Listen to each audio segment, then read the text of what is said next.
Welcome into the Press Row Show.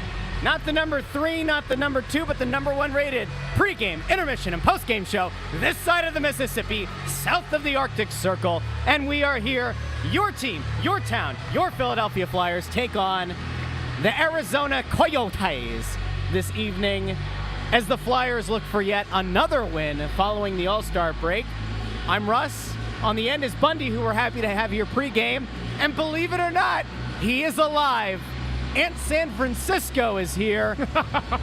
Less than 24 hours after his boys, led by Lee Harvey Oswald Jr. himself, Brock Purdy, fell to the Kansas City Chiefs. Anthony San Francisco is here. How are we doing today, guys? I'll leave it to Ant. I'm doing great. I have no problems. He is. I mean, really. The worst thing that happened was losing your football pick. That's right. okay. I mean, that's what I'm saying. Like, what's the big deal? It was a good Super Bowl. I mean, it wasn't the greatest, but it wasn't terrible. It was a good Super Bowl. Okay, this is all you're going to get from me for football. Mahomes is really good. Fantastic. Right. Really good. Fantastic. We saw a little bit of everything yesterday. We saw elderly abuse. We saw dominant quarterbacks positioning themselves. Trick plays. We've seen everything. Awesome. It was amazing. Longest field goals in the history of the Super Bowl. There was a lot going on in that game, guys. I have a question now between San Francisco and Kansas City. Do they have bad blood? No. I have never. I don't know about you, but I was feeling 22 watching that game last night. Why? Because everything will be all right if you keep me next to you. He gets no Taylor Swift references. What is wrong? I know, I got it. No, you didn't. You were just like. As soon as you said, I turned back forward. I was like, here we go again. All right, Taylor Swift. Here we go. I want somebody, you know what? I will say this one good thing, all right? I said earlier today on Crossing Broadcast that I hope that the people who hate Taylor Swift and Travis Kelce, they find somebody in this world who loves them. You found somebody who loves you, and I think that's great. Because you probably needed her yesterday after your team got knocked out. So sad.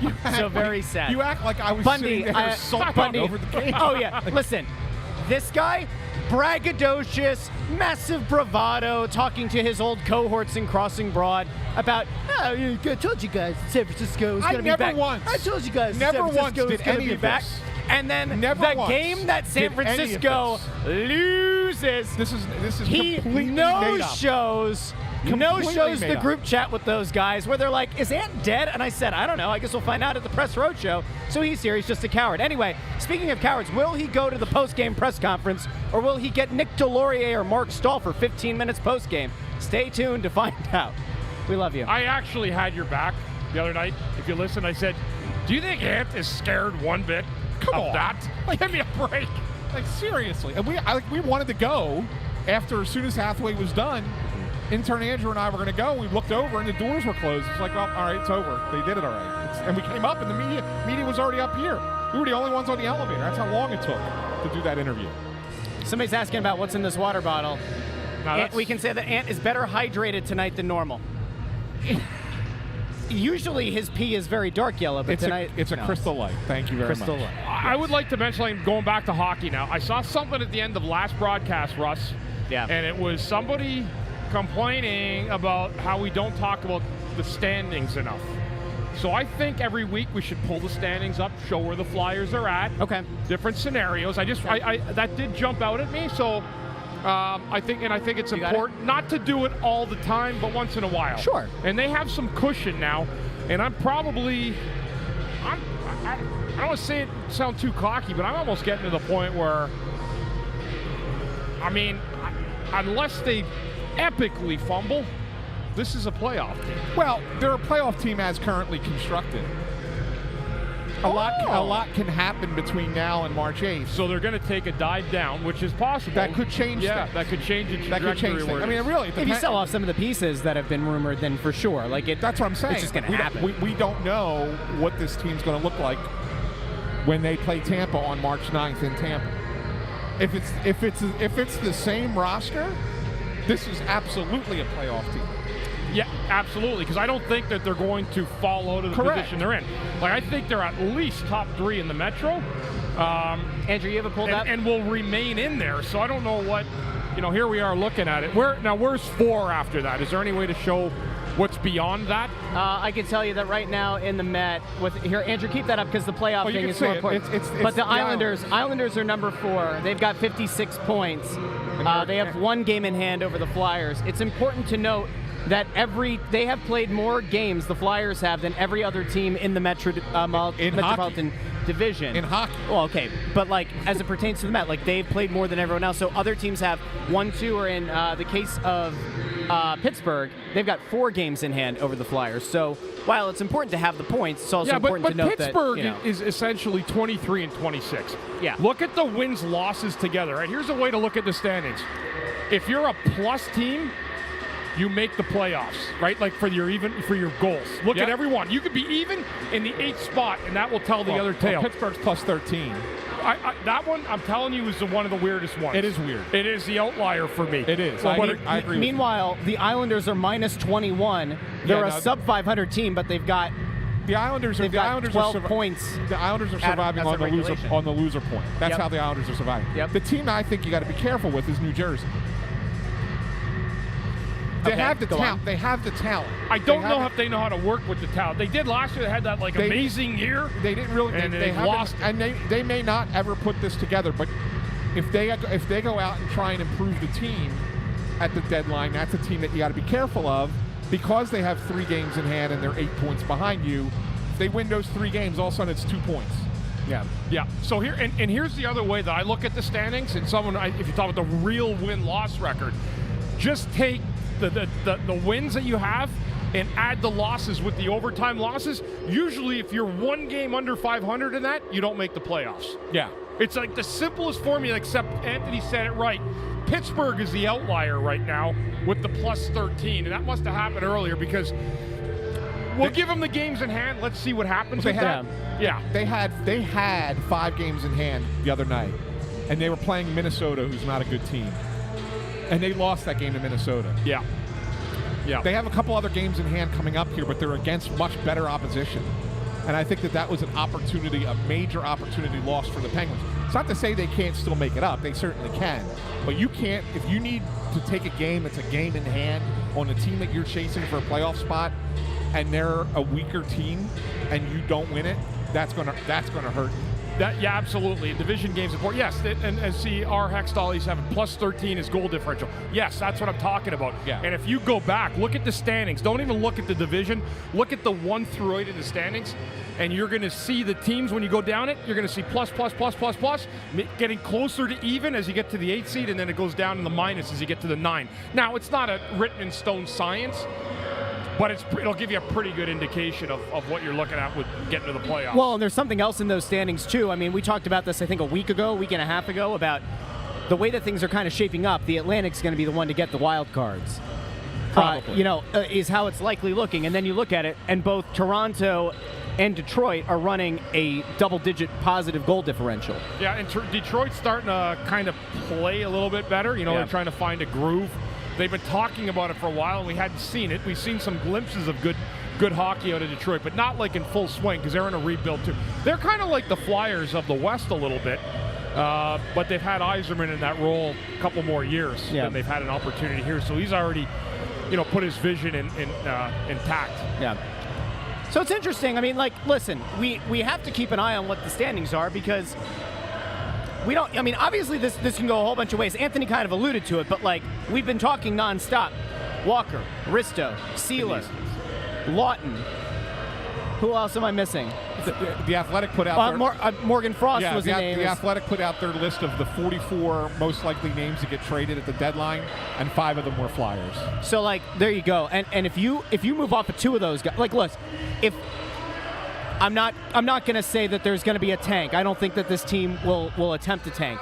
But if you did move Walker and another defenseman, whether it's Risto or it's Sealer, you don't have the bodies right now. You don't have the NHL-ready prospects right now to slide in. Could you bring Emil Andre up and let him play every night? I guess.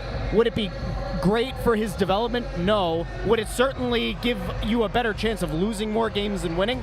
It would. I would say that of all the position groups, that's probably where you'd see the biggest drop. If you're selling, Russ, and somebody pointed out, I meant Detroit is in that other division. I always say this team, Detroit reminds me of the Flyers. They're not in the West.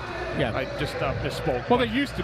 They used to be. No, but I didn't they're mean west that. of here. Yeah, they're west of Philadelphia, but they do remind me of the Flyers because they have a real conscious effort of getting better. And there are other teams like that around the league. But anyway, whatever.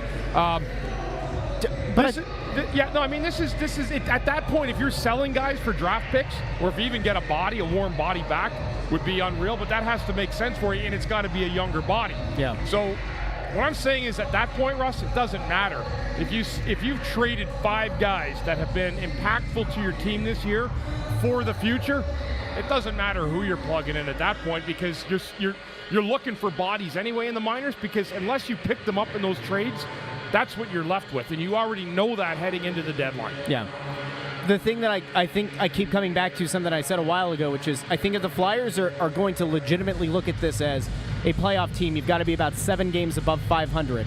Now, I don't know if that means 7 above, between wins and regulation losses, or if I mean that as a combined number. Like right now, if you did what we like to do, looking at wins and then combining losses and overtime losses, they're about, I think they're 3 games over 500 that way. The Flyers are. Yeah, the Flyers are. Yes. And I think if you get to 7 and you go into the deadline, knowing what's on the back end of the schedule, what's coming post-deadline, then I do think that you're in a good position to try to make a postseason run. But if it gets much closer than this, if you really are a 500 team, or that combined losses and overtime losses exceeds your wins as you're going into the deadline, I don't think this team, between the way they have to play every night, the fact that they're going to be playing so many divisional games, the fact that they're going to be playing against so many teams that are going to be gearing up for the playoffs, I don't like their chances of making it at that point. There's a guest we had on the other night that told me, we were talking yesterday, and his wordings were, there's not one single team in the East that scares me. No, that was a big guest we had.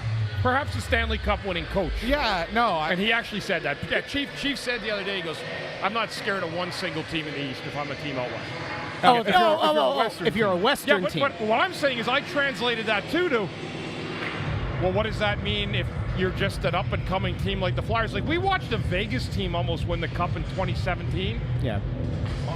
You talk about Cinderella. That's Cinderella. Look at Peter Luco. Holy smokes! How about that? What is that? What are you doing here? A return to true glory here today. You got to come over here after we're done, and we'll just have a Peter conversation. Luco's here. Now, why would they do that? Somebody cue the Brian Windhorse meme. Why would they do that? Peter Luco in this building. He looks good, too. He all trimmed up. I know the Royal Rumble just happened, like the surprise entrant. That is a surprise entrant here in the balcony level, Peter Luco. I gotta text him now. Dad, you guys talk. Oh, thanks, Ant. But no, like Bundy. My point is saying that, so if you're hearing that the East is not great, or not great, it's not as scary or dastardly as you might look. Yeah. Then do you take a shot at it with a sleeper team? Like Jonesy said the other night, no, there's no chance we can win the Cup. Yeah. He said, we're not going to win the Cup. But, I don't know. Do I like this team's chance against a Tampa Bay in a 7-game series, or against Boston? Or no. Toronto? Or like, I don't know. Why not? They're gonna work them. Toronto is a different case, though, because I swear they're cursed. I don't know if I'm as afraid, because I think that the kind of pressure Toronto puts on themselves and that city puts on that team, I think they're like the Cowboys, and I just expect them to fail. So I'm actually, despite the fact that they've got far superior top-end talent, I'm not as worried about Toronto. I would be worried in a series against definitely Boston and definitely Tampa, but to Berube's point, if you're a Western Conference team, if you're in the top 3 or so out there, I agree with him. I think that right now the West would be favored to win in a Stanley Cup final. Well, he thinks, and we both agreed, the 2 teams in the East are Florida and Boston. Like, in terms of eliteness ahead of the rest of the pack. Yeah. Look. Who's the close third? Rangers. Okay. I think that the Rangers have a lot of talent, and if their goalie gets hot, they could beat anybody.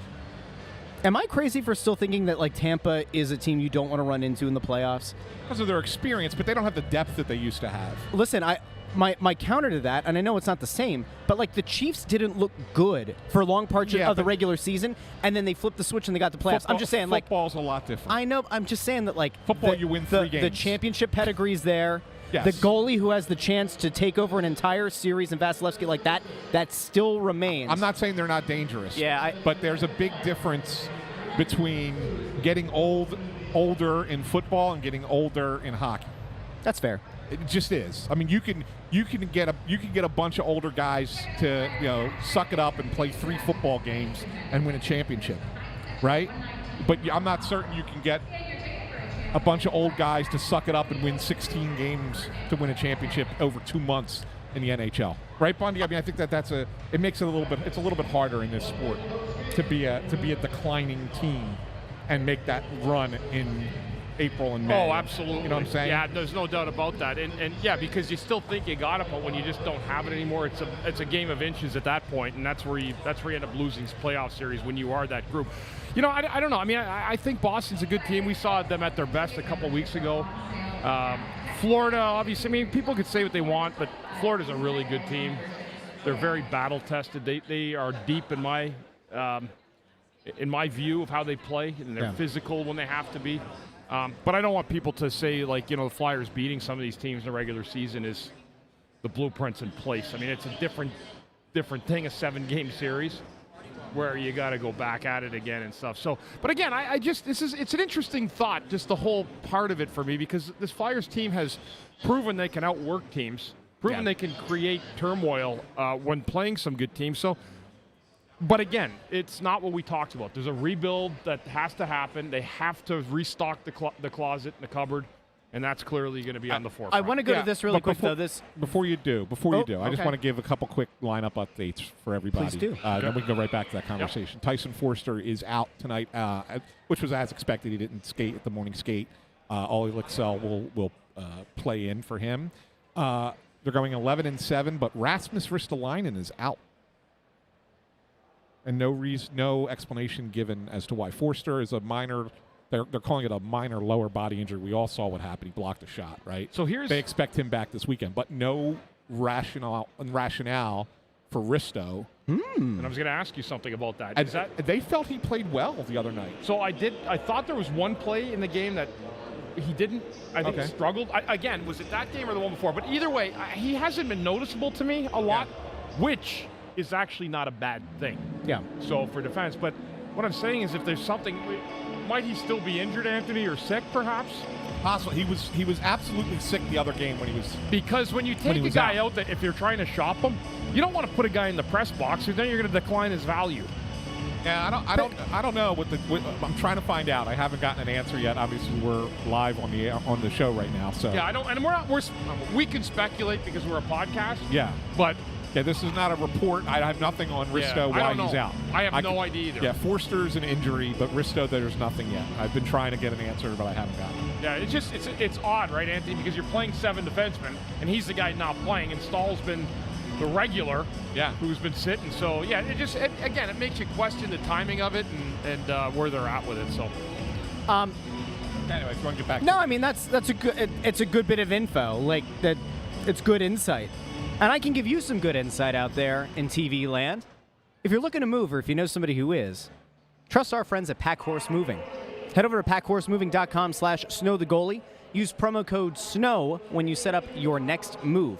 And you'll get $77 off your next move with Pack Horse Moving. They proudly serve the tri-state area with locations in Burlington, New Jersey, Wilmington, Delaware, and Norristown, Pennsylvania.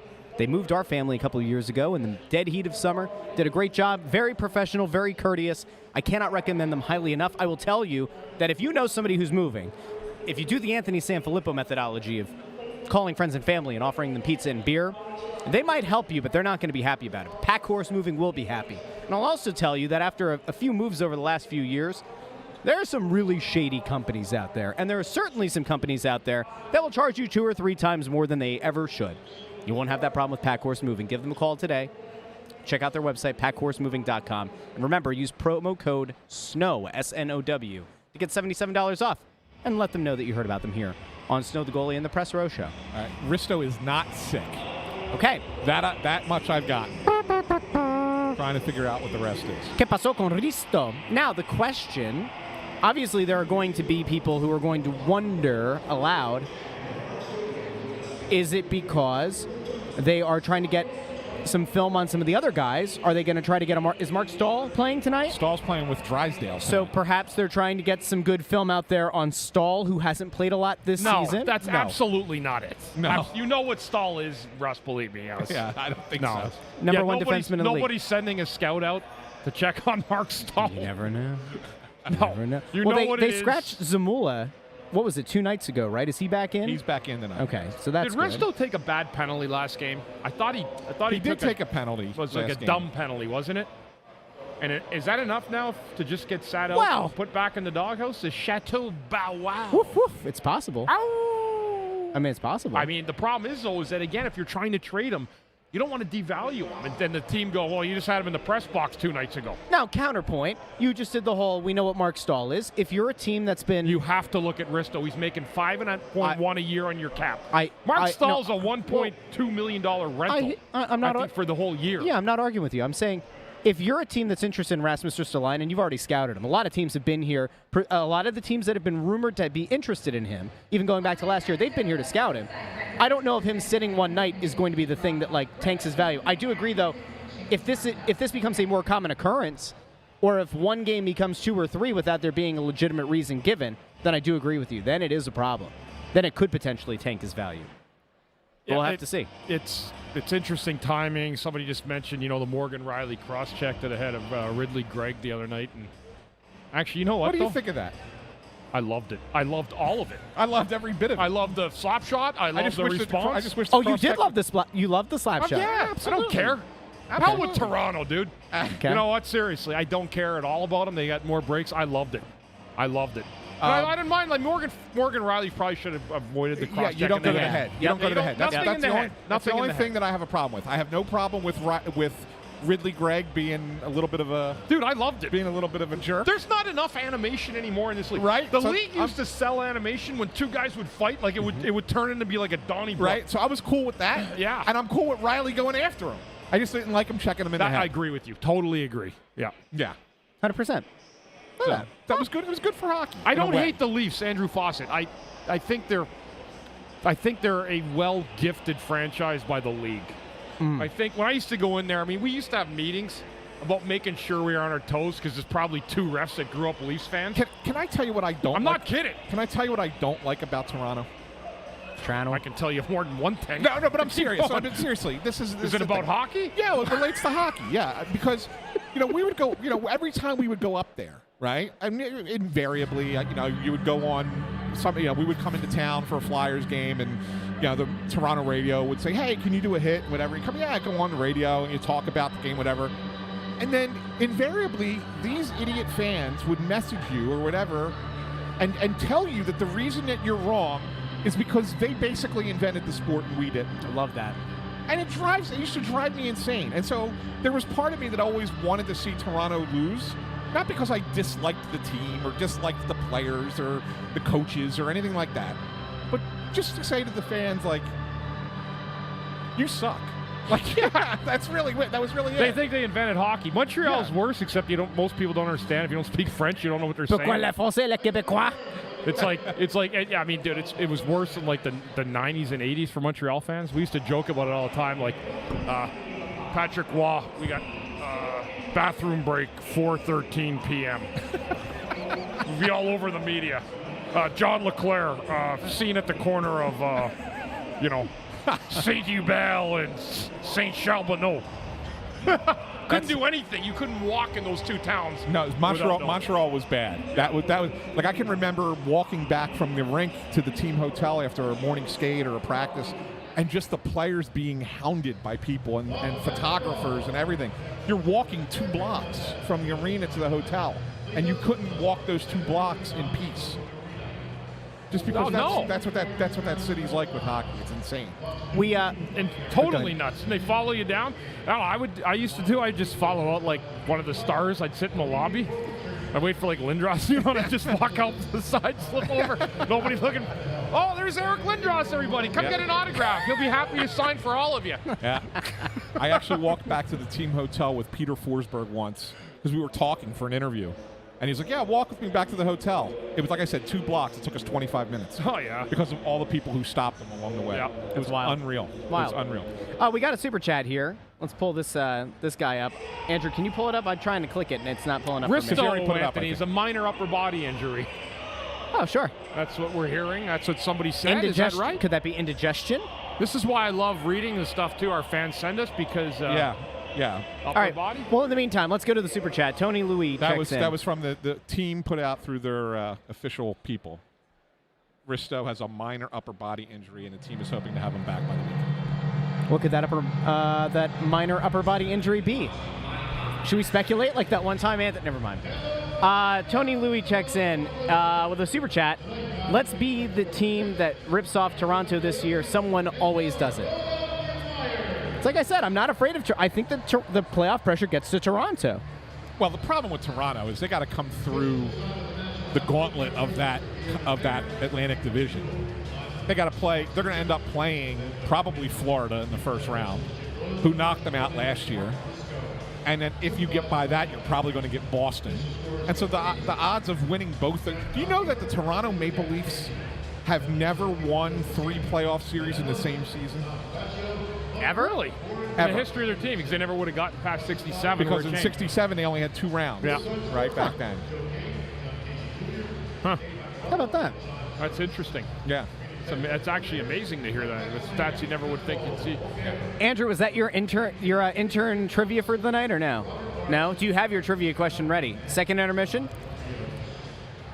So, I don't know if you're checking in for the first time. Thank you so much for joining us here on YouTube, Facebook, or Twixter.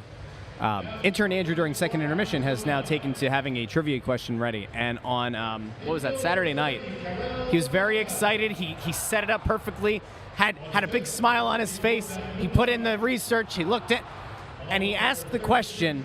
And within 2 seconds, 2.4 seconds, Bundy had a response. Bundy hit him, and not just with an answer, the correct answer.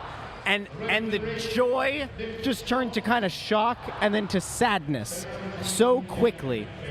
It was almost like when Bundy told him back around Christmas, "I'll pay for your elf costume." Yes. But kind of like the inverse. That was payback. I did pay him for that, too. That's the by the most way, is ludicrous thing I've ever spent money on my life. So I could have went and bought that thing at like Party City for $5. Somehow, I don't think that's the truth. Dude, his mother could have made it at home. She could have sold it for him. But I somehow think Deirdre Henry. that Where was she? you've spent something more money on something more ridiculous in the past. I'm just saying. And the rest of it I just wasted. I just squandered. Is this your new setup, by the way, intern Andrew?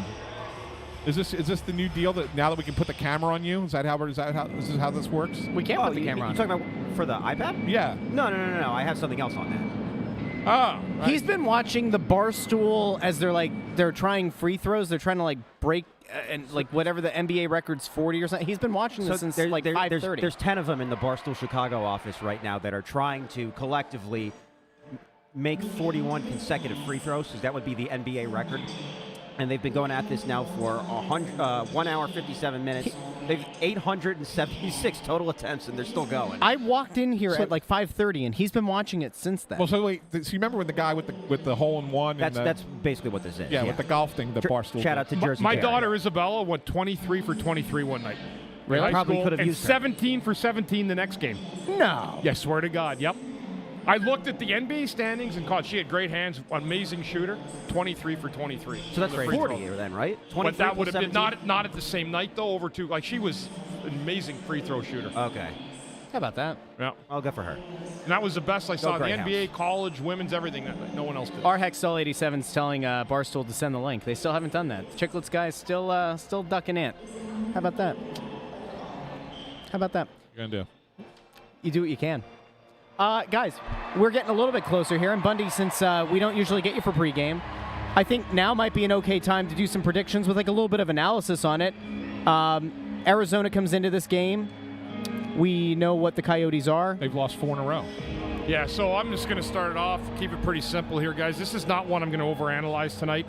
I will give a little heads up on it. It could be a danger game if the Flyers treat it as such and they don't treat it with the same respect they did the other 2 games. That being said, I think the Flyers roll again tonight, 5-2 Philadelphia. Wow. Intern Andrew, do you have your pick? I have 3-1 Flyers.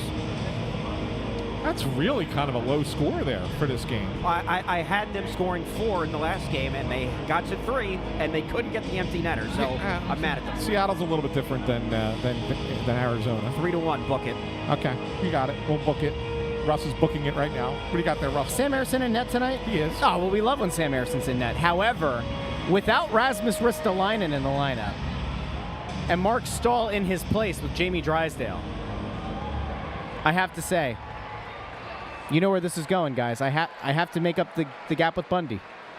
Yeah. So I'm going to take Arizona to lose 3-2. You're another with the low score there. I'm like Bundy. I see it more the other way. The Coyotes are starting their backup goalie in this game. The Flyers get another backup goalie, and I think that Arizona's not a good defensive team. I think the Flyers will put up some goals. I think Arizona might hang in a little bit, though. Yeah. I do. I don't think that this is a walkover. So I'll go 1 goal different than you, Bundy. I'm going to go 5-3 Flyers. Okay. 5-3 against the Coyotes. There you have it. How about it? You happy with that? That's good. Everybody's got the Flyers tonight. I mean, this is a kind of game, though, like, I do worry about it. I'm not going to lie, because it's kind of, you say, oh, man, like, we just won 2. We played great, a lot of energy. Saturday, last night was the Super Bowl. They probably had a gathering. Yeah, let's go finish off the homestand with an easy win against Arizona. No, you can't do that. You cannot do that against this team tonight. So, got to be ready. The one thing, guys, that I've noticed in the 2 games that they've played back here, they've been much better in the starts at home. So I'm hoping that follows suit tonight, because it gives them so much more cushion and makes them feel good about their game earlier. And one of the things that I asked Garnet Hathaway about was teams playing with a little bit more emotion now. Yeah. I mean, they've been playing hard and heavy game for a while. We know that. But you're seeing that the emotion of the game, they're not getting too caught up in it, but they're letting it fuel them a little bit. Yep. And I think that's when you're trying to make the playoffs. I think that's something that's out there. And I don't think that this is a letdown game. I really don't. I think that if they're going to lose games, they're going to lose games to good teams. I don't think they're going to lose games to bad teams. At least not before the deadline anyway. It's a big game tonight. It really is, because you got a kind of a weird week. Then you got the outdoor game Saturday. So that's why you got to stay really focused on this one. It's a big 2 points out there for grabs tonight. I agree. Because that game Saturday, I was telling you earlier in the pregame that I felt that the Devils are the one team that you got to watch out for that are chasing you. That could be a game that, it will be a game that could, that is very, very important in that race. Because if the Devils win that game and pick up 2 points on you, and they still have those games in hand, now all of a sudden it looks a little bit different, right? Whereas if you win that game up there in New Jersey, maybe you can kind of push them further down in your rear view mirror. So that'll be a big game, but they got a couple before that they got to get, and this is certainly one of them. Recap the predictions one more time. Flyers 5-2. Russ is asking to recap just because he doesn't remember. I'm putting the tweet together. What's yours? 5-3. 5-3. Flyers. I had 3-2. I had 3-1 Flyers. 3-1. Okay. We'll see how this goes. We'll be back in the first intermission, second intermission, and post-game. Of course, Bundy's on his way out, and we are too. We'll talk to you all in the first intermission. Everybody have a great time, and we will see how the Flyers do in this period. Talk to you soon.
Bienvenue à Le Presse Row Show.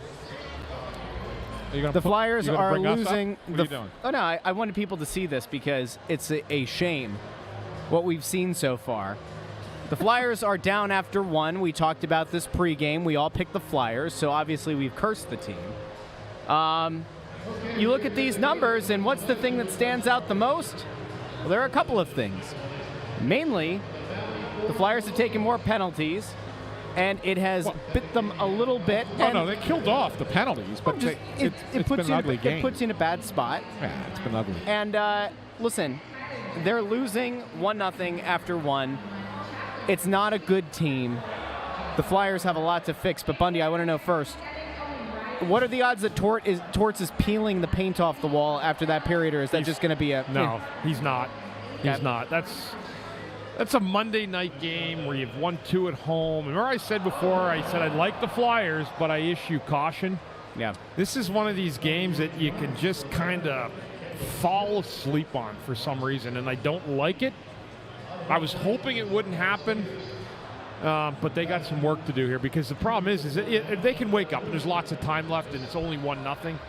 But it's kind of what we were hinting at, right, Anthony? This is just one of these teams. They haven't been winning Arizona. It's been kind of a mess.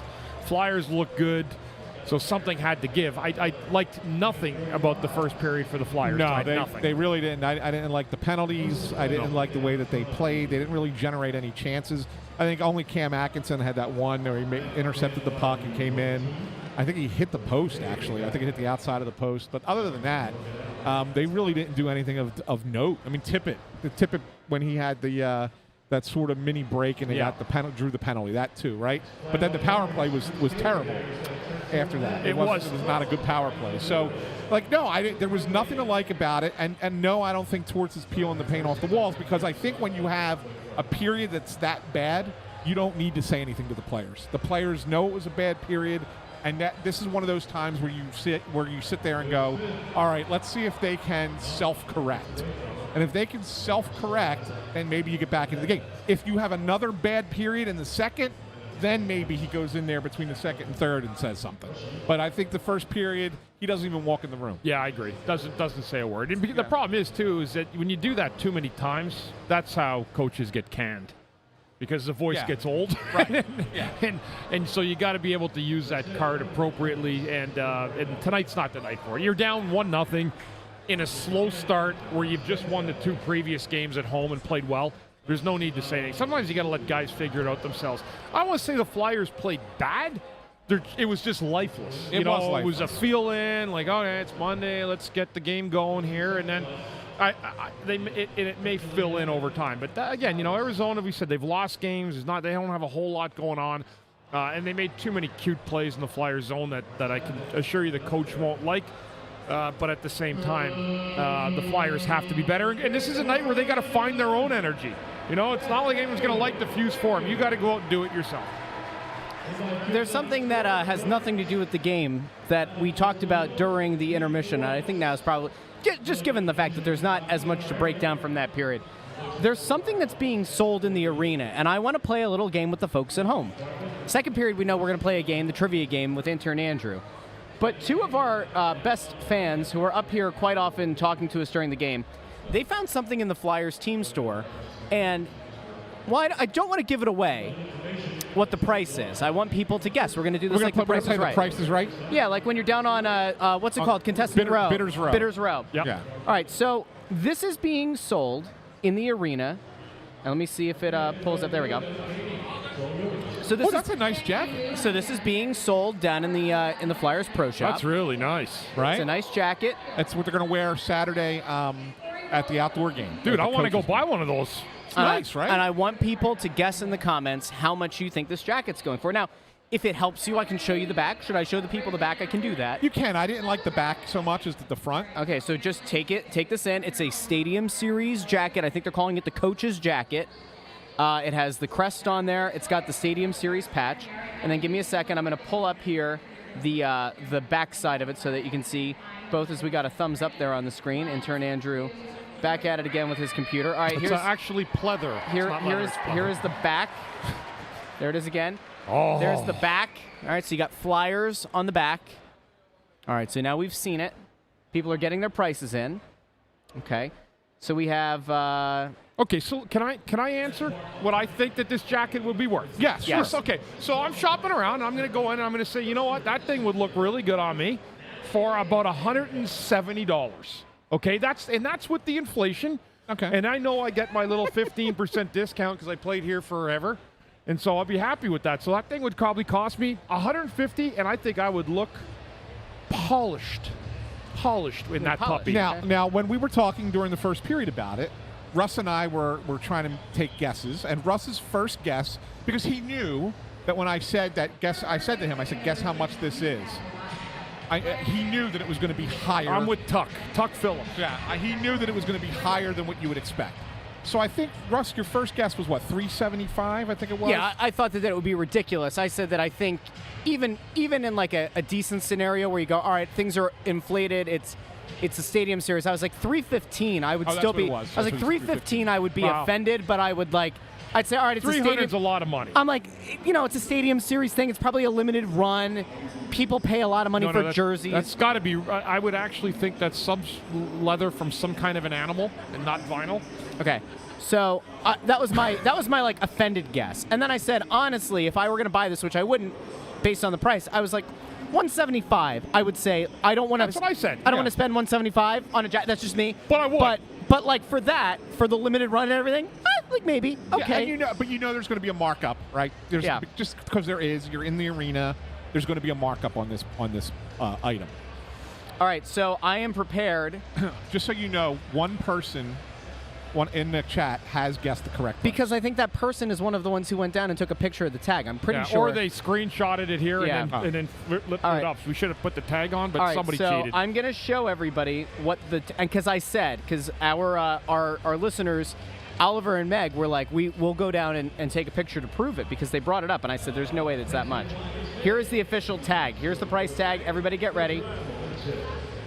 Hold on. And here it is. You got to go full screen. You got to go full screen, Russ. Like right, hold on. Nope, it doesn't. All right. Well, it's hard. I can't zoom it. Oh wait, hold on. Maybe I can. Please hold. Let's see if we can zoom. Did that zoom at all on the screen? Yes, it is. It's zooming. Yeah, it's zooming. Keep going. There you go. Stop. $849.99. $849. You get a back rub with it too. It's got a built-in back rub on it. If this wasn't the Press Row show, you would have had Ant's Bundy bomb right there. Three of them. Are you kidding me? It also drives the car, gives back rubs. Now the thing of it is, and Russ said originally, he said it's got to be autographed. But as you can I swore, I was like, listen. Right. For it to be over 3, there has to be something special. Like, was it signed by a player? If you're getting above 5, I'm thinking like half the team had to have signed it or something. But when you look at the picture again, they're all on the rack. They're all on the rack there. They're going to give one to Torts for the game Saturday. He'll sign it. I don't know. I don't know how anyone's going to look at that and go, "Oh yeah, good price, $850 for a jacket." I don't know. $850. Can't you get one of those Canada Goose things for the same price? It actually keep you warm too. It can wash itself. Doesn't wash itself. That's great. It does, and it actually, dude, it will go for a jog for you so you can register to your fitness app. I can't believe that price. I just can't believe that price. I need somebody to explain it. There are a few people that I made a joke during the first period that we should text and find out how they came to that decision. And I'm sure that we'll hear from a few of those people here about the fact that we're talking about it here on the Press Row Show, the #1 rated pregame, intermission, and postgame show this side of the Mississippi, south of the Arctic Circle. But $850, we have to call out things when we see them. That's cuckoo for Cocoa Puffs. Well, and then so people always say, right, like, I love that the Flyers are playing because it's a great market and they deserve outdoor games because it's gonna sell. But people always talk about the league and how these games are portrayed as money grabs. Mm-hmm. That's about the best example you can get. Yeah. That jacket ain't worth $850. No. The jerseys are the most expensive in sports when you get the authentic. But at least they're a reasonable price. More reasonable price than $850. What's a jersey? Well, no, That's no, $225. no, right? but my point is that hockey. This is the best right here. But a lot of people won't understand. They won't understand this. Well, bring this one. You mean? No, the Richie Aprile one. The Richie Aprile one. Okay. Yeah, nobody. I mean, there's a handful that'll get that. Oh, absolutely. Should be more than a handful. Yeah, it should. If you don't get it, it's a shame you didn't watch one of the best shows on TV ever. It's gonna, Anthony, we don't. You know what? This is actually relative to this. There's going to be a little jacket hanging at Anthony's stall on Sunday or Monday, and it's going to say, "To Anthony, let's bury the hatchet. Love, Torts."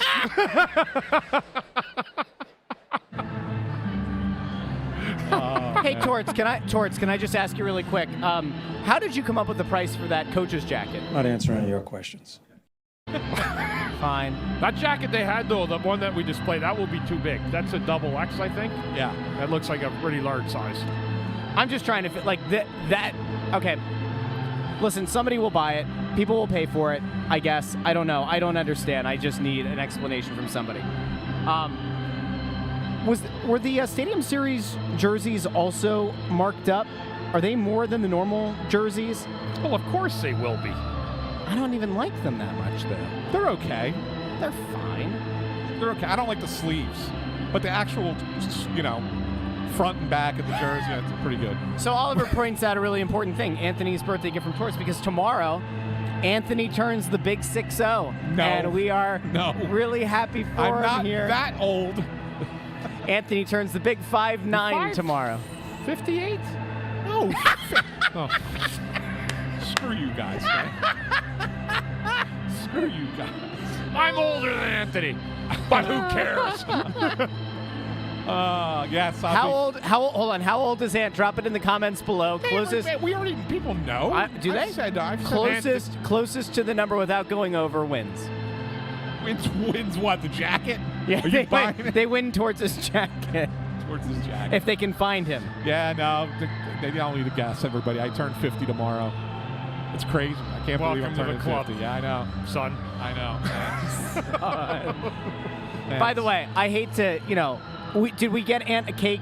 We did not. Is he going to be upset? He might. Remember when we were younger, Anthony, we saw 50-year-olds? I know. Like they were old.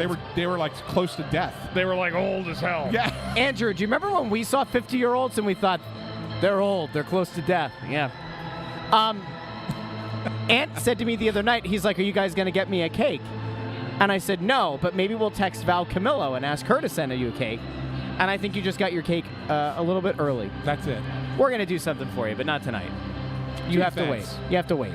That's wonderful. When it was Bundy's birthday, we had a whole cake brought up here. We did. We shared the cake with the fans. Bundy's the number one guy on the show, though. We know that. We didn't. If I knew that it was the 5-0 for him tomorrow and this was our Christmas game, the Anthony birthday game, I would have been some kind of cake up here. Yeah, but then he'll have something to look forward Do you to. think that lady would have been, can I have 8 pieces, please? I want 8 pieces of cake. That was the funniest. Here's I the thing, bring though. back to Siberia. That was so damn funny. When I she will came over trade and- you 9 pieces of cake for Kolosov at end of season. Huh? You want Kolos? You want Fedotov, 2 cake. So So this is what happens, everybody, when you have a period like you just had, and we're on hand on the block. So the Flyers right now, guys, we talked about it. These are the games tonight. As a former player, you got to create your own energy. Yeah. Because it ain't going to happen through the building. The fans are quiet. And I'm telling you, yes, people actually said Super Bowl hangover. It does exist because everybody's so stuck in that game, right? It goes to overtime. It sucks the emotions out of you. So you got to create stuff on a Monday night. Right after the Super Bowl, there's only 3 or 4 games being played. These are the games that matter that you got to dig in. I want to point out before we get back, I know that you tried to take us back to hockey, but there was a comment on here that's important. Okay. Oliver said, hold on, here it is. Do you want Meg and I to go buy you a funnel cake, Mr. SanFilippo? And I'm going to tell you why we didn't get Ann a cake. Because I knew it was his birthday. The reason we didn't is because I have been asking Anthony time and time again, when we have our live show at La Sicilia on March 16th, tickets on shop.snowthegoalie.com. And I say, hey, Ant, are you going to eat? Are you going to eat some pasta? Are you going to have some pizza? Are you going to have some desserts? Every time he says, no, I have to follow my diet. Why would we have gotten him a cake? Because He wouldn't have eaten it. Because He wouldn't have eaten the cake. first of all, I probably would have taken a bite just because it's a birthday. A cake. bite. Yeah. So, Bundy, we're supposed to spend money on a cake that he would take 1 bite. But here's the difference. I would share it with everyone. I would tell everyone to come up and get some cake. come up outside the Snow the Goalie Sportsbook and grab some cake and celebrate my birthday with me. Man of the people. Unlike you, Russell. Man of the people. Yeah. I don't know what else to say right now. There won't be a cake. No I cake. know there won't be a cake. It's And, No cake. I've already resigned myself to it.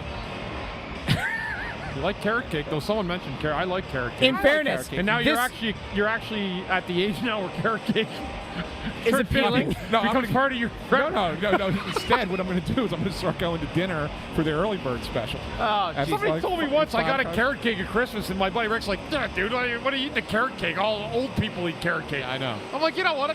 Up yours, dude. Carrot cake is good. I'm looking forward to the mail in the next couple of weeks getting my AARP cards coming, because when you turn 50, that happens. Right? I get mail for AARP. I'm not 50.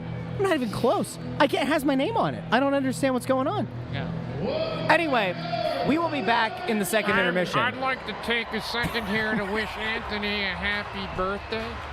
Hey, Ant, let's get together after and share a cake. We'll have ice cream with it, too, I promise. How many slices do I get, and how many slices You do you can get? have 8, and I'll have 10. With ice cream.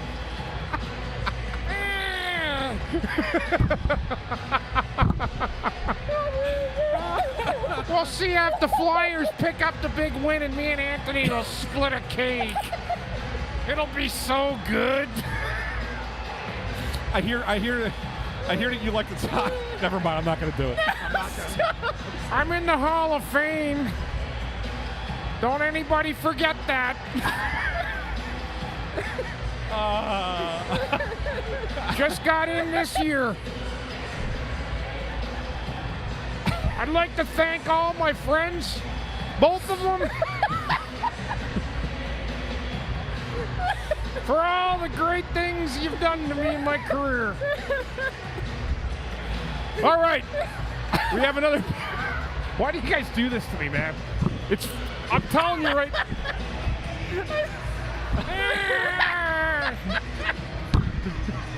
I want Anthony. I heard he had 9 pieces of cake, not 8. And I said,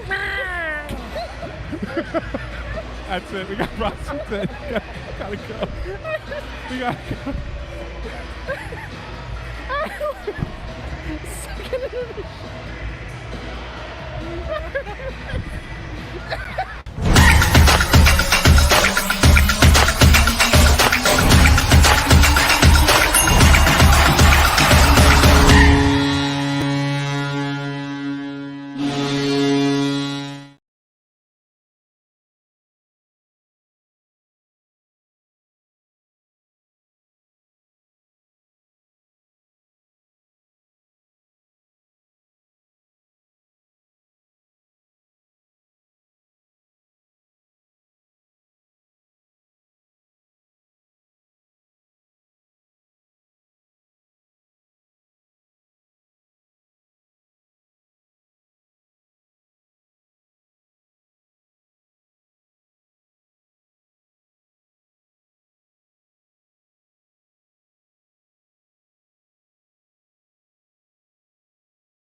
Hi, hello. Welcome into the Press Row Show. I want you to see the stats. Flyers are out shooting the Coyotes tonight. However, some very interesting play there, some interesting defensive play there in the second period. Your Flyers are losing 3-2. Again, guys, I think we may have cursed them by all of us taking the Flyers to win, but this is still a winnable game. It is. And I'm going to sound like you for a minute. Please do. I'm the only person who can still get 2 points tonight. He is. You need them.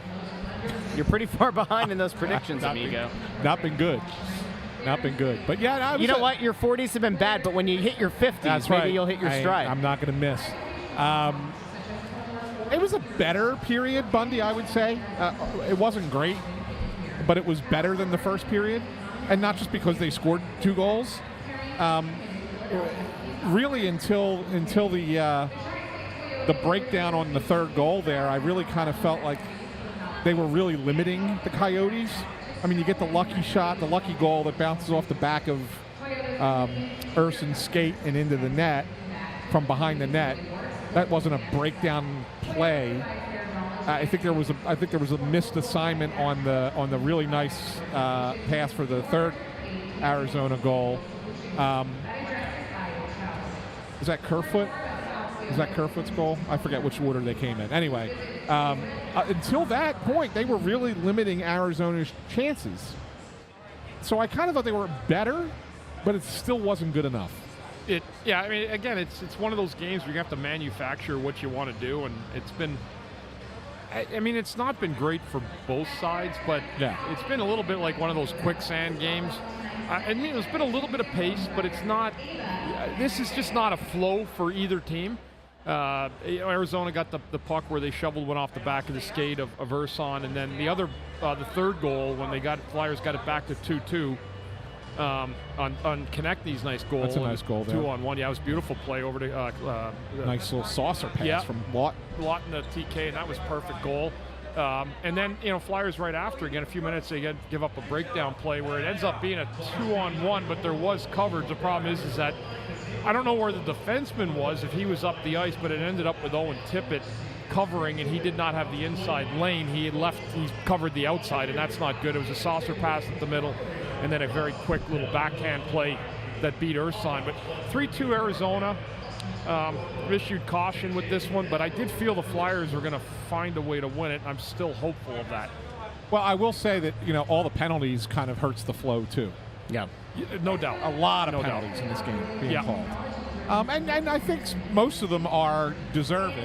I thought the high sticking call on Sanheim was Academy Award-winning stuff from the Coyotes. I don't even know which player it was. We can't tell from up here. We're too far away. We have no replays up here either. So we're just trying to watch it from a distance. Other than that, which was a terrible call, I think all the other penalties have been deserved, both ways. Yeah, the Sanheim one was a mystery one, and I don't even know. I mean, he didn't argue that bad a little bit, but I don't know if there's something we missed. That was Dumbo. It was Dumbo on it, And then. I mean, again, it's not in the Flyers' power play. I mean, it's not been brutal, but again, this is one of these games where they're trying to be too pleasant, too cute and pleasant. Pleasant. Like, let's make a nice cross box pass because it's going to work, of course. But that's not. Again, in a game like this, it's find the lane from the point, shoot it, and then funnel the traffic to the crease, and that's where you're going to find your goals. I know it seems so many guys now defensively do a good job getting in position of the shot lanes. But again, anything moving towards the front of the net, even if you can get it through that traffic, is better than wasting another 15 or 20 seconds trying to find the perfect play. So, I don't know. A shot from anywhere for me on the power play right now is good because there's willing traffic in front of the net, but it's not executing. They're trying to make too many cute plays. Yeah, they are. Well, so we go back to, I know you guys were just saying the power play. The last comment that Andrew brought up here about the competent power play from Sparta is it's a fair point. We looked at the standings earlier, during pregame. If the power play were remotely competent, like consistently though, like they have some games where they net one, sometimes they net two, and you're like, all right, well, maybe they're showing some positive signs. We know that Jamie Drysdale has been very big in a lot of their success in how the power plays have certainly improved across the board. but like it's still hitting at a below average clip. And if you're below average, I'm trying to be nice. Okay. It's worse than the league. It's a dismal power play. It's a powerless play. The Pico really should just sponsor the penalty kill. Yeah, I know. But I don't know if I agree with Sparta though. That if it were competent, they could win the Met. I don't think it's all that big of a difference. Do you, Bundy? Like if they're, let's say they're middle of the road power play, are they winning the Metro? I don't know if it would make that much of a difference, right, but a goal here and there would maybe give them a little bit better, but I don't know. I don't think that they win the Metro for that. Right. It probably buys you, 2 or 3 more wins? Maybe, but it buys you 2-3 wins in games where you already got a point, where you maybe lost in overtime. That's fair. Or shootout, right? Yeah. So you might get another 2 points, right? Does that make you better than Carolina and the Rangers? I don't think it does. Yeah. So I mean, would it make them a better team, a more dangerous team? Sure. I don't disagree with that. I think that's like Captain Obvious stuff, yeah. right? Which goes back to our pregame conversation again, though, because if you are looking at it, and Bundy mentioned pregame that Berube said to him yesterday or whatever that the East, no team in the East should really scare one of those top Western Conference teams, and you start to think about, all right, like if the East is a little bit more wide open, at least in Berube's mind. The thing that gives you the confidence that maybe you could go toe-to-toe with one of the higher teams in the Eastern Conference if you do face them in the playoffs is having a good power play. Your special teams have to be on point when you get to the playoffs in order for you to pull off an upset. No, I mean, not necessarily. I mean, it's penalty kill for sure. I mean, if at least one of them is there, it's good. If you win on 5-on-5, I mean, that's really where the game is won and lost. And yeah, the Flyers, the way they're playing, they could play with anybody. Yes. Even in a 7-game series, and even a team with more skill, they could play with anybody. Yeah. And you could potentially look. A Torts team did it to Tampa, right? A few years back when Columbus was the 8th seed and they beat Tampa. That was, no one saw that coming. They swept them. So like it can certainly happen if you play this style in this way that you can beat a better team. I just don't think you're beating 3 better teams in the playoffs playing this way. But that's okay. It doesn't matter. I mean, just getting in is incredible for this team considering where they were a year ago. Yeah. So I think it's time, guys, unless there's anything really pressing here. We did promise the people that we would do what we do here now in the second intermission, which is we play a little game. Intern Andrew locks himself in a padded room, and he hits his head against the wall until a hockey fact comes to him. And so he claims to have one ready. I will say he's been battling the plague this entire game, coughing in my general direction while saying, I don't mean to cough at you. I'm not trying to get you sick. It's my Jordan flu game tonight. I'm struggling Jordan over flu here. game tonight. yeah. But you guys are familiar with the former New York Yankee Wally Pipp, correct? Yeah, of course. Wally Pipp, of course. Yeah. Lou Gehrig So this replaced trivia question is brought to us by Pack Horse Moving, correct? It is. Okay, just making sure. And the promo code is? Snow, And you get how much off of your next move? $77. That's right. Any size. Any size move, Any size move. even in a tiny home. There you go. All right. By the way, when you guys were naming guys who were number 77 a couple episodes ago when you were doing that ad read, got about all-time American hero, Timothy Leaf Oshie, 77. Yeah, but he wasn't a He flyer. wasn't a flyer. I know, but he was you guys American? Well, you're not, but we're all American here. I'm American too, actually. I am not an All right. American citizen. No? You don't vote? He's lying to Whatever. you. I am an American citizen. I don't care. All right. You want your trivia question now? Yeah. Yeah. No, I don't Well, you were anymore. saying Wally Pipp. No, I Do you want to don't. explain why you're bringing up Wally Pipp? I know why, but go ahead. He took an off day because he was feeling a little sick, and they replaced him with Lou Gehrig, and he never got his job back. Yeah. So I was worried that if I took a game off, you guys would replace me with an intern who, wrote a funnier poem than me. I can't have that, so I'm not going to give up my spot. Okay, fair enough. All So that had nothing to do with the trivia question. No, it was No, just because I'm feeling under situation. the weather. But I'll survive, I think. Okay. Okay, so there is something that the Coyotes and the Flyers do have in common, right? Yes. Okay. The general manager played for both teams. That's not what I was going to say, but I'm They both play sure hockey? You're right. I'm Okay. sure you're right. So the Coyotes have not had a captain since July of 2021 when Oliver Ekman-Larsson was traded to the Vancouver Canucks. Okay. The Flyers have not had a captain since March of 2002 when Bundy's favorite player, Claude Giroux, was 22. traded to the Florida Panthers. So, my question is... 2022. Can you name the other 3 teams in the NHL currently without a captain? Ooh. One is the Islanders, right? I thought, don't they have Anders Lee as their captain? Oh, isn't it? that's right. Yeah. That's a good question. Other 3 teams without a captain. We're not going to look at the screens. I don't want the people at home to skew our view. Don't look at the screen. I'm not looking. I'm actually... not you. I trust you. I don't on. trust him. I already got one wrong. I want people in the comments to drop it. Let's see. Does Buffalo have a captain? They do. They shouldn't. Well, I mean, I'm not in charge there, so. Future captain Scott Lawton, first-round pick. Look at this. Did I get you guys? Well, hold on a second. Don't get high on your horse there, fella.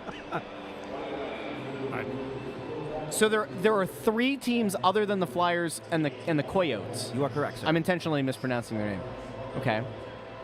Edmonton has one. Calgary, Oh yeah, let's go team by team. Calgary has one. Winnipeg has one. Ottawa, do they have Brady Tkachuk? That's correct. Does Montreal has one, right? Nick Suzuki. I was going to say let's go division by division. Is there anybody in the Met that doesn't have a captain? The Rangers have one. Yes, they do. Yeah. Sorry. I thought you were The just Devils thinking have a aloud. captain. Who's the Devils captain? It is Nico Hischier. Oh, that's right. Yes, that's right. We know that the Flyers obviously don't. Do the Ducks? That's one. I'm thinking okay. of bad teams. They haven't had one since Getzlaff. I think What about Columbus. Almost has one. Wow. Is that Boone Jenner? Boone Jenner, Yeah. also American. Yeah. Not Provorov. None of the teams are in the Metro. None of the teams are in the Metro, correct? No. No, as in no. They're not in the Metro. Okay. No, as in what, Russ? Well, obviously, other than the Flyers. I was just making sure. You're missing 2. Chicago. Attaboy. I was only thinking because of Bedard. It just came up top. They have not had one since Taves. So Chicago, Anaheim, they're keeping that C ready for quitter. Maybe. C for quitter. San Jose? Good guess, but no. Couture. For about 3 The Yeah, other two Logan I'm thinking Couture. are just teams that like I'd rebuild. Like I'm thinking of like St. Louis or Minnesota. I don't know who they have there at St. Louis.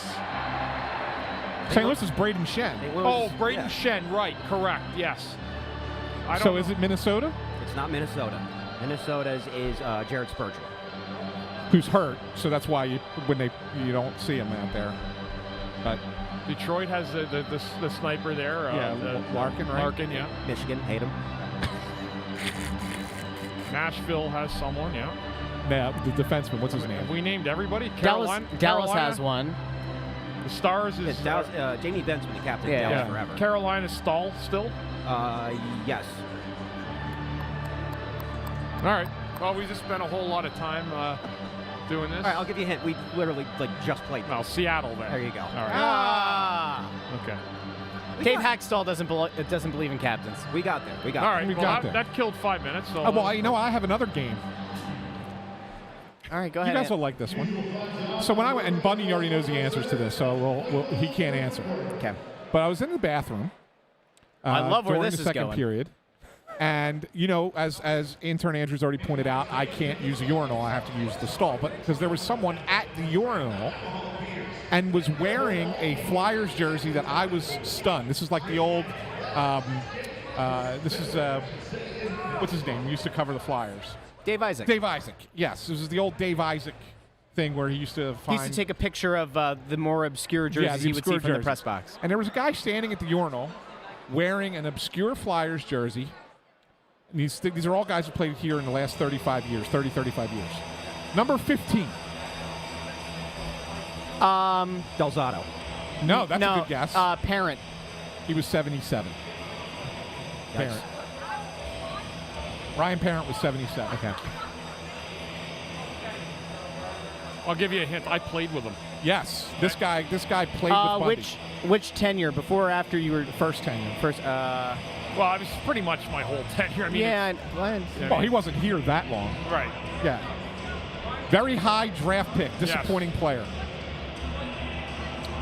Was he from Scandinavia? Our Hextall 87's got it in the I didn't chat. look. I didn't look. I don't want to see. Is he from Scandinavia? No. Could have been.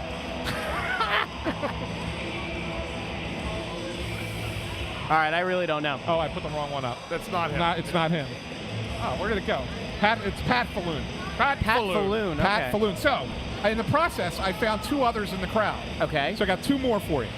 These are more recent. Okay. But one of them's more recent than Pat Falloon, and then one that's more recent that you would probably remember. Okay. So the one that's in between, the middle ground, number 29, sitting on the front row. Ray Emery. No, sitting front row, down here along the glass tonight.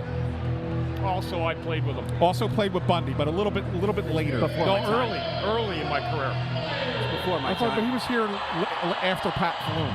No, with him. He was here at the same time? Yeah. This is before I was watching hockey. Was he a forward? Center, Won a Stanley Cup. but not with the Flyers. Well, obviously. It wasn't maroon. No. We're going throwback here. This is an old throwback. I'm talking like all-around good player, defensive, fought, tough, could score the odd goal. There you go, Andrew Fawcett. Andrew Fawcett's got it. All right. Joel Otto. Okay, Joel Otto. I got mine for you. Also in a urinal, wearing a number 45 that I played with Oh, yeah. also. There you go. You already know. I know who this one is. You didn't play with Aaron Asher. did you? Actually, here's the clue for this guy. Played here twice. And one year was the highest paid Keith player Leader in the NHL one year. The highest paid player in the NHL for one single year because of a bonus he got. There you go. Andrew Fawcett got it. Wow. Fawcett's on fire. Fawcett Vinny is on fire. Prospal. Vinny Prospal. I had one All right, more. what was the last? Give me the last one. Number 36. Zach Ronaldo. Ronaldo. Not Ronaldo. Man, I'm terrible at this. So it's not too far from that era, though. About the same time, maybe a little bit before. Aaron I want- Ashby. Daryl Powell. I was going to say, think of the Batman what'd you TV say? show. POWE. Daryl Oh, Powell. Yeah. Daryl Powell. Okay. Think of the Batman TV show. Pow! Smash! So yeah, we could This is where you come for all of your hockey analysis. We played games in the second intermission. We 12 hope you seconds. See enjoy. you at the end of the game. We'll be back post game. Me and Bundy. Will Ant get an interview with the player? Will Ant show up to the press conference? Will Ant ask a question? Will Torts answer it? Not answering your questions. We'll find out soon. Talk to you post game.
to the Press Row Show, the #1 rated pregame, intermission, and postgame show this side of the Mississippi and south of the Arctic Circle. I'm Russ, that's Bundy.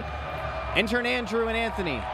They've gone down to the bowels of the Wells Fargo Center. I've been told that we're getting a very interesting player, somebody that is very, very important to this team, was important to them again tonight, has been important to them, well, especially over the last couple of weeks, and will continue to be. Will be very important. We are slated, I'll tell you now, we are slated to have Sam Ersson for a post-game interview. So stick around for that. Listen to your #1 netminder here on the Press Row Show, the #1 rated pregame, intermission, postgame show outside of Mississippi. And then will Ant make his way to the press room to go chat with Torts? Who knows? This was the longest game of the year. It was. I mean, for a game to end at 10-10, it's crazy. Yeah. So, anyway, we'll take the win. There was just a lot of whistles. It was a sloppy game for a lot of it. I thought the third period was a little better. Both teams kind of opened up a little bit, but the Flyers took advantage. A good goal by Drysdale breaking the tie, and then the Flyers, of course, coming back before that. But he gets the tying goal, and then or the goal-aheader. Yep. And then the deal sealed in the with the empty netter by Tippett. So again, I'll take the 2 points. I'm not super excited about how the game was played. It was an odd game tonight, but we take the 2 points and we march on. A 5-3 win tonight, and you mentioned 2 points for the Flyers, and as Ryan Ingrick over in Finland points out, Ant with 2 points, 2 much-needed points in our standings. So there you go. A lot of things happened in that game, but Bo Johnson thinks that it was Frost's best night of the year. He had a good night, too. I was talking to John LeClaire. John LeClaire thought he had a very good night also. He's a guy, like, again, I've gone back and I've always been a Morgan Frost fan. But you have been. I mean, you're on record. You're not quite Bill Meltzer, but you're I liked him. 7 out of 10. And I really think that there's not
that people, when they come and they chat with us during the game, that they get to kind of feed off our energy as well. It's 100%. Nice.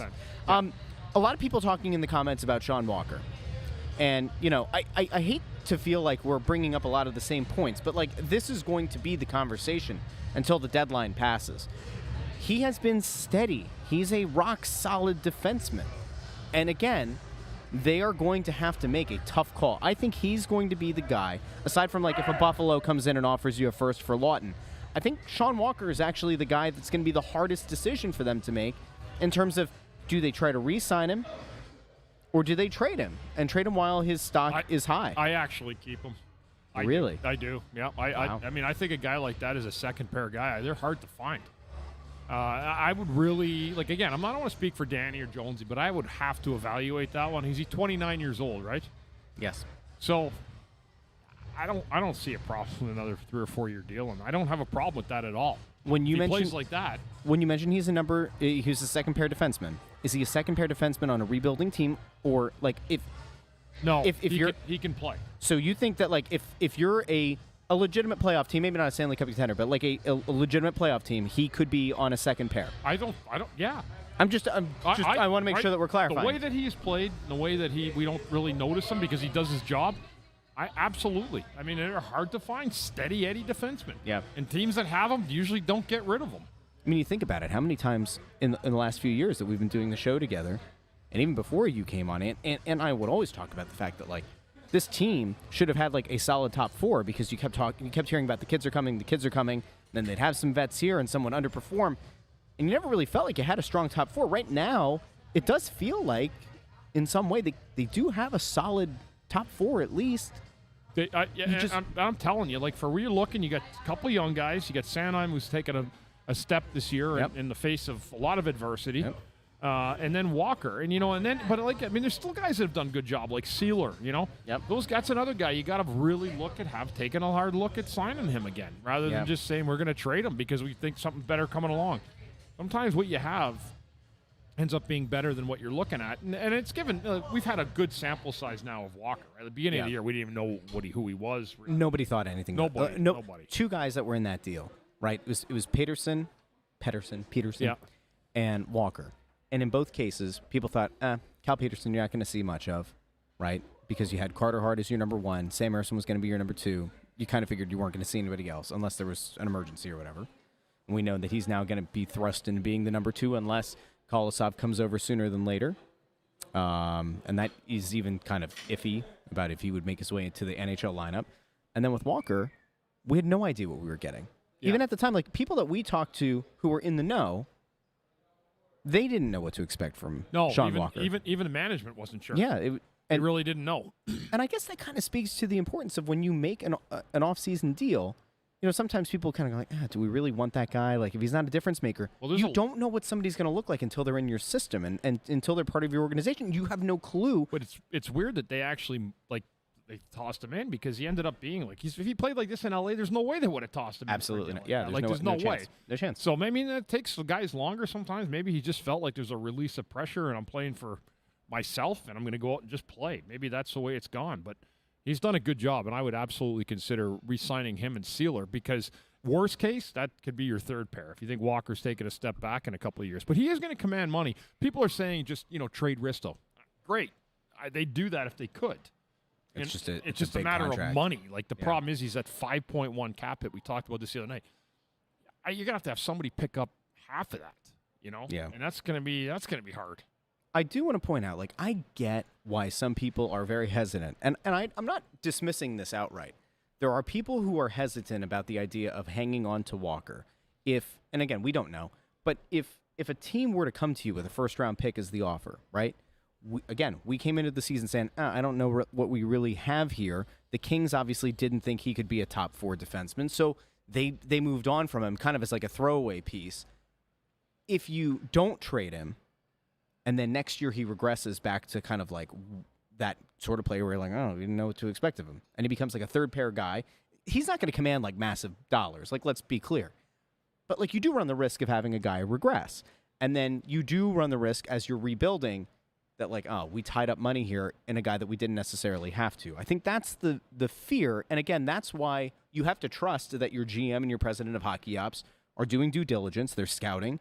They're taking a look at and gauging with agents what the market is going to be. And they make the call. You have to trust those people to make those moves. If it works out, you applaud them. If it doesn't work out, you hold them accountable. Right. But this honestly, I think, is the toughest trade deadline that we've seen this team have to go into in quite a long time because you can go either way. That's true. You don't know, but that's the gamble, right? That's where you try to evaluate guys. And the way Walker's played this year, though, I mean, you have to think to yourself, wow, he can continue. This is what we like. So that's where you're able to say, hey, we've seen you play like that, and we expect you to continue to play. Yeah. All he does is just play solid. Yep. So. Let's see. So Francis Izzo says Walker, York, and Sealer. These guys are truly benefiting from the Flyers' defensive guru coach from Shaw. Yeah. Again, Brad Shaw's been around a long time. Mm-hmm. He's done a good job. I don't know what else to say. I mean, it's a coaching job, right? So you do, but again, you got to find what guys are good at, and maybe it takes a little bit more time. Defensemen do take time. I want people to understand that. It's not like you just say, hey, here you go, you're going to work for a month here and you're going to be a seasoned defenseman. You need repetitions. You need to see everything coming at you different ways so that you just become. And then what happens is, let's say 3 or 4 years to develop a defenseman. I think it's longer than 4 years sometimes if you get them young enough. Mm-hmm. But then what happens is you just become adept at seeing just about every single kind of rush. You know every single player's tendencies, what they're good at, what they're not good at, where to let guys shoot from if they side. So those are really the things. It's having an understanding of players in the league, but also understanding what you're good at. And that's why playing, you have to be good in your own zone. And that's one of the things. So it's kind of like building up a knowledge base in a sense. Like the more reps you get, the more experience you get at facing all of these different challenges. Yes. Where instead of overthinking it, you make an instinctual play. But you can only do that if you've played enough of those situations. Well, defensemen are, and I'm not saying, defensemen are the thinking men on the ice. Mm-hmm. They are, and usually a good center. So they got such big brains. Eric Desjardins used to tell me, Bundy, never trust a forward, ever. And you know what? He was right. I know what he was saying. Like, you got to trust, but don't, like, if you think that they're going to take and cover your job in front of the net because there's 2 defensemen in the corner, don't count on it. It's not happening. Yeah. Don't ever think that they're going to back you up in a way like that. And it's more responsibility, but he was saying that obviously facetiously, but it does make sense when you know forwards because a lot of them are just pushing forth in the north direction. They want to score goals, and they want to feel good about themselves. So defensively, especially wingers especially. So. But again, that's the way it goes sometimes. But defensemen are just it's a lot of that repetition and memory in your head of seeing every kind of situation. Think of what defensemen have, right? You're the one that's taking the rush. You're the one that's got to sort out the cycles in the corners, right? Knowing what side of the puck to be on, your responsibilities, and then everybody else funnels off of what you guys do. I'm just really quick making sure that we're keeping in touch with intern Andrew. I see that behind the scenes, Anthony has just gotten to where they're going as they await Sam Ersson to arrive. I believe that the player availability in the locker room may have just ended, so we'll keep an eye down there. I think that's going to be – there are a lot of really interesting things that can come up here with Sam. I'm looking forward to hearing what Ant gets out of him because I think Sam Ersson's a guy that not a lot of people have heard from. I don't think there have been many in-depth interviews with the guy. I think at some point here we're going to have to get to a point where we used to do those long-form player interviews, and I think that there are a bunch of guys that people would like to learn a little bit more about, but we'll get some insight from him, especially I'm assuming that Ant's going to ask him something about, to the effect of what it's like mentally to take over as the number one and know that their season really does ride on his play. There's no getting around it. No doubt. No doubt. He's a huge part of it. Yeah. A lot of people going back and forth in the comments section about whether or not it's a smart move or a poor move to pass up on a potential first-round pick. Kevin says that the Flyers held the Coyotes to 0 shots for almost 10 minutes from the end of the second into the third, smothering defense. Mm-hmm. I guess it kind of speaks to the fact that these guys all give up the body. They all play for each other. They're relentless. Yeah. See ya, Fridge. Yeah, it was a good third period. They've done a good job clamping down a little bit in the third. Arizona had some chances. They did. They had some opportunities late, and they didn't capitalize, but they did have some pretty good opportunities. Yeah, for sure. There a question here from Ken. Are there any defensemen in Lehigh who are close to being ready? The names that come to mind are like a Ronnie Attard, Emile Andre. I was talking to LeClaire and Nick Schultz in the third period. They were in Lehigh for some days, I guess. Just watching guys. Yeah. Johnny's funny. He says, the games are supposed to start at 7:05. They start like 22 minutes late. What? And the games in Lehigh, I was dying. Because I was saying, man, this game is long tonight. He goes, you should go to Lehigh. And then Schultz, he's like nodding, like, yeah. That's wild. They started at 7:05, and then they got a bunch of people singing different anthems and all that good stuff. That's pretty wild. Yeah, like Ronnie Attard's a guy that I think they wanted to see something out of. I think that in a normal rebuilding year where the wheels fell off earlier, maybe you would have seen more Ronnie Attard up here. Maybe you would have seen more Emile Andre. Again, given the way that the trade deadline could play out, we're at this point, me and you and Ant, I think we're all kind of in agreement that if the team actively wants to not make the playoffs, the easy way to do it is to send out NHL-ready guys and bring in to play every night not NHL caliber players. That's correct. But they've already climbed, so that would be just pointless at this point. It probably would be. I think the only way that you're going to see an Emile Andre or a Ronnie Attard at any point this season is probably through a trade of one or two of Sealer, Walker, correct, and Risto, unless there's an injury, obviously. That's kind of a basic caveat. All right, intern Andrew says that Sam Ersson is available. It looks like he's lining up. Rubbing the Vaseline on the camera, and here we go. Let's see. There we go. All right, we're here in the after Flyers 5-3 victory over the Arizona Coyotes with Flyers goaltender Sam Ersson. Sam, kind of a slow start to this game, but you guys really seem to kind of pick it up there and towards the end of the second period, and then really in the third period and shut them down. Yeah, 100%. It's a tough team to play against. I mean, they're good at taking the chances that they get. They look to find that extra play all the time, and they got some skilled guys. And I think it's really impressive by us, by the team, how we handle the game as it develops, being down multiple times and finding our way back and not getting frustrated, but trusting our game and doing what we do, and then we just grind them down there in the third.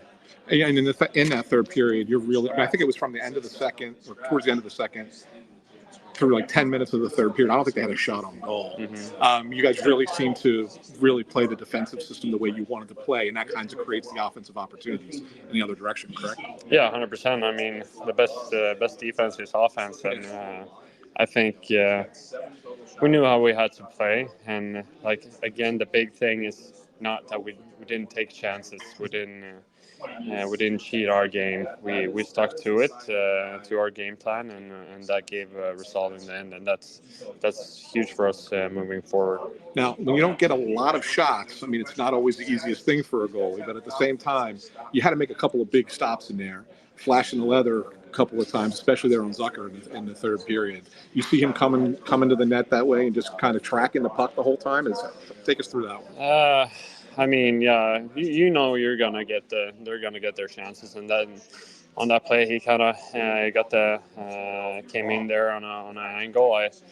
I initially maybe thought he was gonna try to go 5-hole, but he made a good play and took it in front of the net. So it's it's one of those. Take the glove out there and hope it hits it. Have you always had that snap? Whether you say you like doing that, you like being a little. I don't know. Maybe sometimes you get a little sassy with it. I don't know if it's a little sassy. That's a great way of putting it. Yeah. You got to watch Morgan Frost's penalty shot. That was one of the slowest penalty shots ever. And now, he said his goal is to try and get the goalie off his angle. But what are you thinking when you're sitting there watching a guy go that slow to try and take a shot?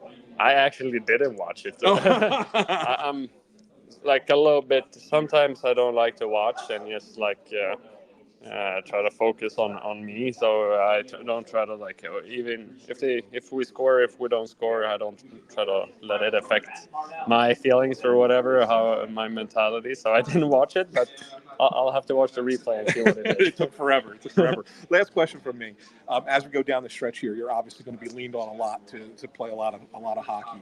You know, what's your mindset going into that and knowing that you're going to have to play a bunch of games here down the stretch to try and get this team into the playoffs? I mean, for me, there's a couple of things. Like, you got to enjoy the opportunity. Like, I want to play as many games as I can. I've always wanted that. So, but at the same time, my mentality hasn't changed from the start of the season. I try to just take it as much game by game and day by day, and try to not look too much ahead and see in the future. So just my mentality stays the same, and just try to help the team out, win so many games I can.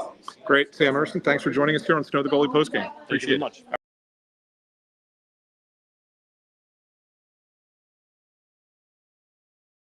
That was Sam Ersson joining Anthony in the postgame show. I don't know if they did the press room, but I know this game was late, and Bundy's tired. It's been a long weekend. They get the game Saturday. That thing last night that went forever, and good third period here tonight. It was a good third period. The game though was like kind of choppy and sloppy in a lot of ways. I don't think anybody would disagree with that. Yeah, it was a weird game. And you know what, though? Like, ultimately, you won the game. You know what I mean? Like, that's exactly not every right. game needs to be pretty. Take the 2 points and just move on. This was a disjointed game full of penalties that disrupted the flow of play. It made it choppy. It made it a later game than people probably wanted it to be. But ultimately, they won. You get the 2 points, you move on. Now, what is ahead for your team, your town, your Philadelphia Flyers? Well, they will not be back here in the Wells Fargo Center until the 24th. So let's talk about what this team has coming up. Later this week, on Thursday, they'll be playing in Toronto against those Maple Leafs, who are going to get a close-up look at some of these Flyers defensemen. Cannot imagine that Rasmus Ristolainen will be scratched for that one, but I guess we'll see. Then on Saturday, they're in New Jersey, outdoor game, taking on the Devils. Yep. Next Wednesday, they'll be in Chicago facing the Blackhawks. And then the following Saturday, the 24th, they'll be back here, and we'll be doing the Press Row show on the 24th from here at Wells Fargo Center. So that's the next week and a half or so of games. Yep. We'll Toronto have will be an interesting one. We'll have an episode of Snow the Goalie later this week, wherever you get your podcasts, and on YouTube and on Facebook and on Twitter. So just make sure that you check in for that. It does look like the guys went over for the Torts press conference. I'm not sure how long it's going to take. Yeah, I'm not waiting around on it. See you, Tim. Do you want me to sit here and see if there's anything of note? No, if they tape it, and we could post it later. All right, let's see. We'll see if anything comes of the Torts press conference. Honestly, I'm not. You don't want to. Yeah, I know. All right. I'm waiting listen. around to see what happens. No, we're gonna roll out. We're gonna head out. You're too old to care. I am. All right.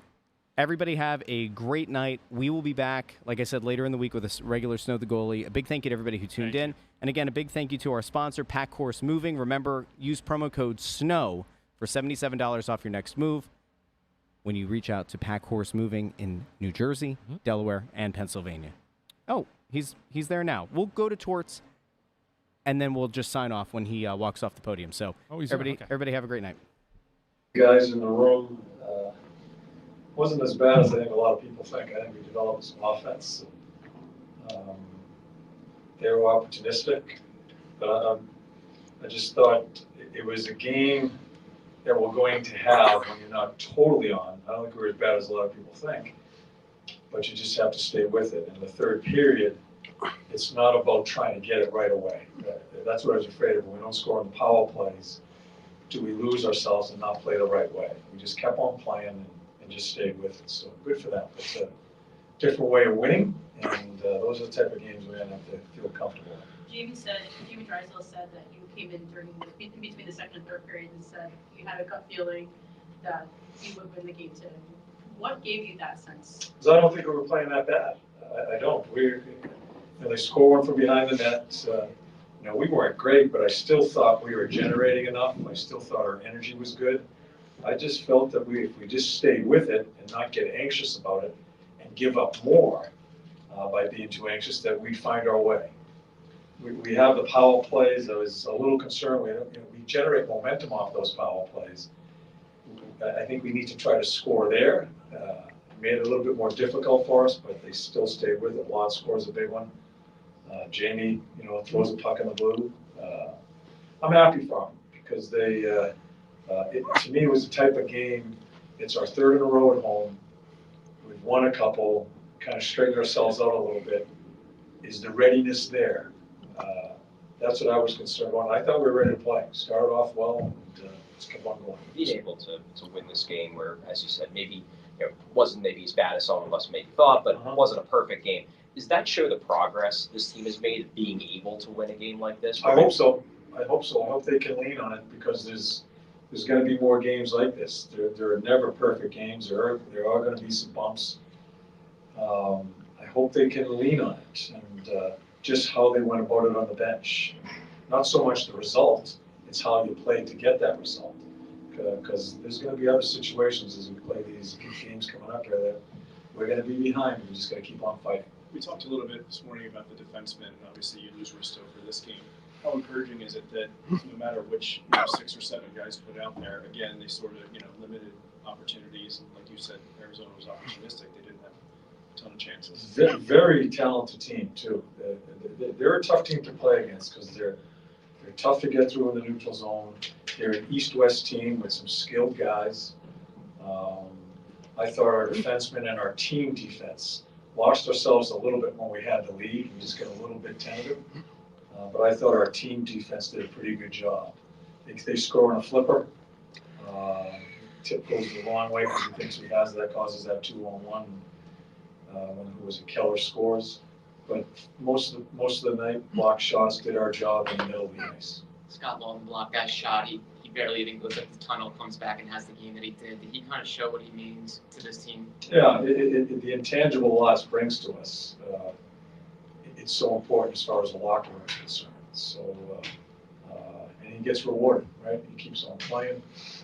He's a guy that's has some minutes, doesn't have minutes. He just keeps on staying about him and scores a really big goal. Kills a couple of big penalties for us. So yeah, he's an important guy that way. I know he scores on the penalty shot, but Morgan's offense. I'm not answering your questions. Okay. One or two more? In terms of Ross using his legs effectively, was this one of the better, Ross? In terms of him using his legs effectively, was this one of the better games you've seen? Probably one of the best games I've seen him play in a while. I thought he tried to put the team on his back, and you could see that he felt it. And, the thing that is encouraging me with Frosty is he's willing to play in the middle of the ice now. Last year, when I just thought he needed to be more in the areas where he just played too much on the outside, he's carrying the puck into the middle of the ice and making plays off of that. One of the better games I've seen him play since I've coached here. Last one? Okay, thanks.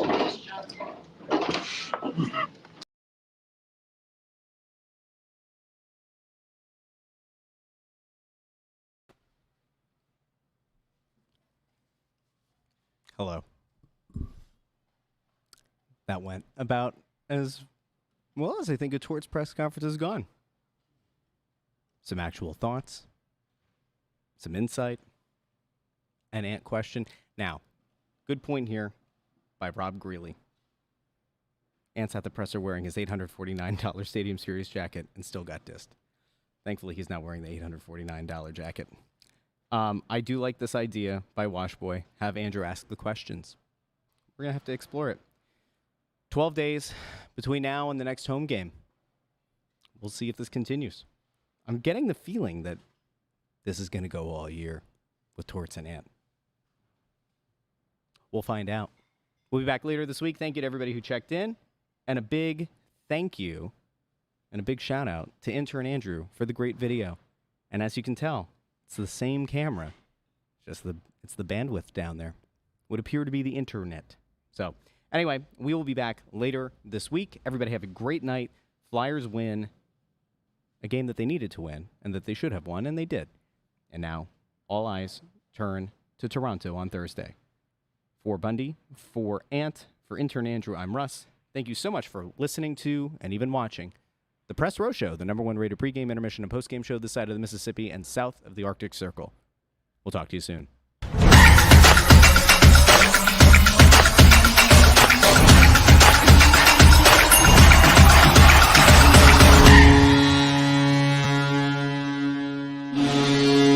Not answering any of your questions.